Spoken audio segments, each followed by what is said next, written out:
ರಾಜ್ಯ ಕಾಂಗ್ರೆಸ್ ಸರ್ಕಾರ ವಿರುದ್ಧದ ಆರೋಪಗಳ ಪಟ್ಟಿಯನ್ನು ಮಾಜಿ ಸಚಿವ ಹಾಗೂ ವಿಧಾನ ಪರಿಷತ್ನ ಸದಸ್ಯ ಸಿಟಿ ರವಿ ಬಿಡುಗಡೆ ಮಾಡಿದರು. ನಗರದ ಬಿಜೆಪಿ ಕಚೇರಿಯಲ್ಲಿ ಆರೋಪಗಳ ಪಟ್ಟಿಯನ್ನು ಬಿಡುಗಡೆ ಮಾಡಿ ಮಾತನಾಡಿದ ಅವರು, ರಾಜ್ಯ ಸರ್ಕಾರ ಬಂದು 3 ವರ್ಷಗಳಾಗಿದ್ದು ಒಳ್ಳೆಯ ವಿಚಾರಕ್ಕೆ ಒಂದು ಬಾರಿಯೂ ಸುದ್ದಿಯಾಗದೆ ಬರೀ ಕೆಟ್ಟ ವಿಷಯಗಳಿಗೆ ದೇಶಾದ್ಯಂತ ಸುದ್ದಿಯಾಗಿದೆ ಎಂದ ಅವರು, ಸಿಎಂ ಬಿಜೆಪಿಗರನ್ನು ಮಾನಗೆಟ್ಟವರು ಎಂದು ಹೇಳಿದ್ದು ಮೂಡ ವಾಲ್ಮೀಕಿ ಹಗರಣಗಳಲ್ಲಿ ಯಾರು ಸಿಕ್ಕಿ ಹಾಕಿಕೊಂಡಿದ್ದಾರೆ ಎಂದು ಪ್ರಶ್ನೆ ಮಾಡಿದರು.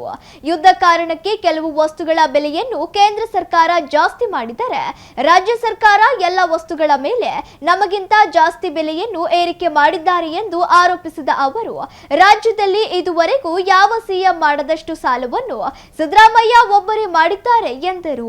ಈ ವೇಳೆ ಮಾಜಿ ಸಚಿವ ಎಂಪಿ ರೇಣುಕಾಚಾರ್ಯ, ಜಿಲ್ಲಾಧ್ಯಕ್ಷ ರಾಜಶೇಖರ್ ನಾಗಪ್ಪ, ಶಿವಯೋಗಿ ಸ್ವಾಮಿ, ಬಸವರಾಜ್ ನಾಯ್ಕ್, ಸಂಪಗಿ ಸೇರಿದಂತೆ ಅನೇಕರಿದ್ದರು. ಕಾಂಗ್ರೆಸ್ ಅಧಿಕಾರಕ್ಕೆ ಬಂದು ಹತ್ತತ್ರ 3 ವರ್ಷ ಪೂರ್ಣಗೊಳ್ತು. ಈ 3 ವರ್ಷದ ಅವಧಿಯ ಭ್ರಷ್ಟಾಚಾರ, ಬೆಲೆ ಏರಿಕೆ,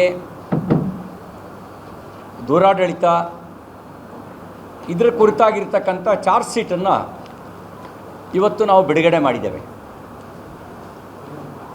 ಕಳೆದ 3 ವರ್ಷಗಳಲ್ಲಿ ರಾಜ್ಯದಲ್ಲಿ ಒಳ್ಳೆಯ ಕಾರಣಕ್ಕೆ ಈ ಸರ್ಕಾರ ಹೆಸರಾಗಿದ್ದು ಅನ್ನೋದು ಹೇಳಲಿಕ್ಕೂ ಸಿಗಲ್ಲ.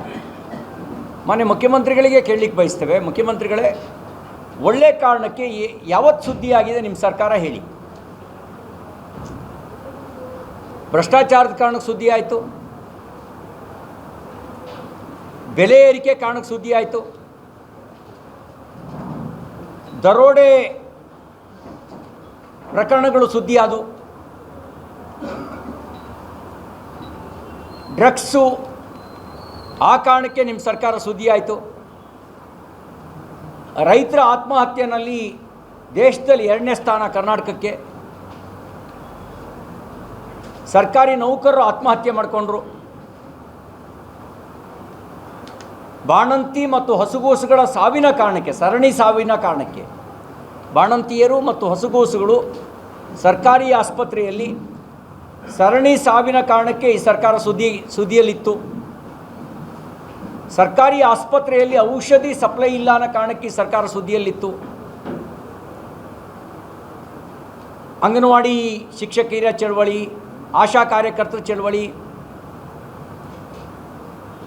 ಅತಿಥಿ ಉಪನ್ಯಾಸಕರು ನಮಗೆ ಸಂಬಳ ಕೊಡ್ತಾ ಇಲ್ಲ ಅಂಥೇಳಿ ಹೋರಾಟ, ಗುತ್ತಿಗೆ ನೌಕರರ ಹೋರಾಟ, ಹೀಗೆ ಚಳುವಳಿಗಳ ಕಾರಣಕ್ಕೆ ಈ ಸರ್ಕಾರ ಸುದ್ದಿಯಲ್ಲಿದೆ.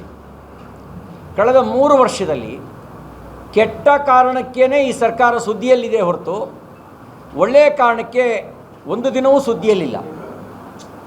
ಗುಂಡಿಗೆ ಆಹುತಿಯಾದ 100 ಜನ ಬೆಂಗಳೂರಿನಲ್ಲಿ, ರಸ್ತೆ ಗುಂಡಿಗೆನೇ ಬಲಿಯಾದವ್ರ ಸಂಖ್ಯೆ 100. ರಸ್ತೆ ಗುಂಡಿ ಕಾರಣಕ್ಕೆ ಈ ಸರ್ಕಾರ ಸುದ್ದಿಯಲ್ಲಿತ್ತು. ಹೀಗೆ ಪ್ರತಿನಿತ್ಯ ಸರ್ಕಾರ ಸುದ್ದಿಯಲ್ಲಿರೋದು ಕೇವಲ ಕೆಟ್ಟ ಕಾರಣಕ್ಕೆ.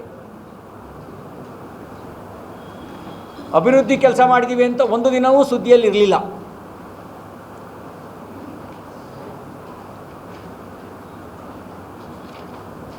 ನಮ್ಮನ್ನು ಮಾನ್ಯ ಮುಖ್ಯಮಂತ್ರಿಗಳು ಅವರು ಭಾಷಣ ಮಾಡ್ತಾ BJPಯವರು ಮಾನಗೆಟ್ಟವರು ಅಂತ ಹೇಳಿದ್ದಾರೆ. ಯಾರು ಮುಖ್ಯಮಂತ್ರಿಗಳೇ ಮಾನಗೆಟ್ಟವರು? ಮೂಡ ಹಗರಣ ಯಾರ ಮೇಲೆ ಬಂತು?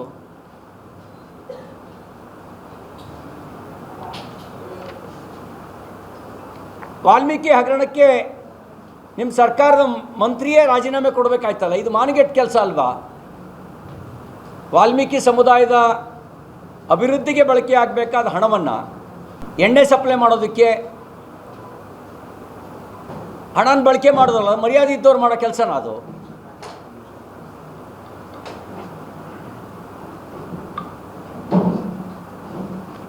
ನೀವು BJP ಮೇಲೆ 40% ಆರೋಪ ಹೊರಿಸಿ ಅಧಿಕಾರಕ್ಕೆ ಬಂದ್ರಿ. ಗುತ್ತಿಗೆದಾರರು ನಿಮ್ಮ ಸರ್ಕಾರದ ಮೇಲೆ 60% ಗೌರ್ಮೆಂಟು ಅಂತ ಆರೋಪ ಮಾಡಿದಾರಲ್ಲ. ಮರ್ಯಾದೆ ಇದ್ದವರು ಆ ಆರೋಪ ಕೇಳಿಯೂ ಅಧಿಕಾರಕ್ಕೆ ಅಂಟ್ಕೊಳ್ತಾರ? ನಿಮ್ಮ ಅಬಕಾರಿ ಸಚಿವನ ಮೇಲೆ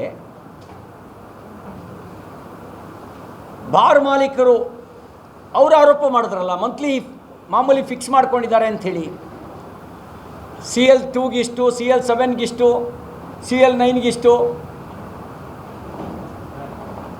CL7 ಅದಕ್ಕಿಷ್ಟು, ಇದೆಲ್ಲ ಆರೋಪ ಬಂತಲ್ಲ. ಇದು ಮರ್ಯಾದೆ ಇದ್ದವರು ಮಾಡೋ ಕೆಲಸನ, ಮಾನಗೆಟ್ಟವ್ರು ಮಾಡೋ ಕೆಲಸನ? ಇಡೀ ಸಂಪುಟದಲ್ಲಿ ಮರ್ಯಾದೆ ಇದ್ದಾರೆ ಯಾರಿದ್ದಾರೆ ಹೇಳಿ, ಮಾನ್ಯ ಮುಖ್ಯಮಂತ್ರಿಗಳೇ? ಇಡೀ ಸಂಪುಟದಲ್ಲಿ ಮಾನಗೆಟ್ಟವರು ಇದ್ದಾರೆ ಹೊರತು ಮರ್ಯಾದೆ ಇದ್ದಾರೆ ಯಾರಿದ್ದಾರೆ ಹೇಳಿ? ಮಾನಗೆಟ್ಟು ಕೆಲಸ ಮಾಡ್ಕೊಂಡು ಇರೋರು ಮಂತ್ರಿ ಮಾಡಿಕೊಂಡು 60% ಆರೋಪ ಹೊತ್ಕೊಂಡು ನೀವು BJP ಮೇಲೆ ಮಾನಗೆಟ್ಟ BJP ಅಂತೇಳಿ ಆರೋಪ ಮಾಡ್ತೀರಲ್ಲ. ಇನ್ನು ಸುರ್ಜೇವಾಲಾ ಅವರು AICC ಪ್ರಧಾನ ಕಾರ್ಯದರ್ಶಿ, ಕರ್ನಾಟಕ ಕಾಂಗ್ರೆಸ್ನ ಉಸ್ತುವಾರಿ, ಅವರು BJPನ ಜೇಬುಗಳ್ರು ಅಂತ ಹೇಳಿದ್ದಾರೆ. ನೀವು BJP ಸರ್ಕಾರವನ್ನು ಜೇಬುಗಳ್ರು ಅಂತ ಕರೆಯೋದಾದರೆ ಅದು ಯುದ್ಧದ ಕಾರಣಕ್ಕೆ, ಕೆಲವು ಬೆಲೆ ಏರಿಕೆ ಆಗಿರೋದು ಯುದ್ಧದ ಕಾರಣಕ್ಕೆ, ಅದಕ್ಕೆ ನಮ್ಮನ್ನು ಜೇಬುಗಳ್ರು ಅಂತ ಕರೆದ್ರಿ. ನಿಮ್ಮ ಸರ್ಕಾರ ನಾವು ದರೋಡೆಕೋರ ಸರ್ಕಾರ ಅಂತ ಕರೆಯೋದ್ರಲ್ಲಿ ತಪ್ಪೇನಿದೆ?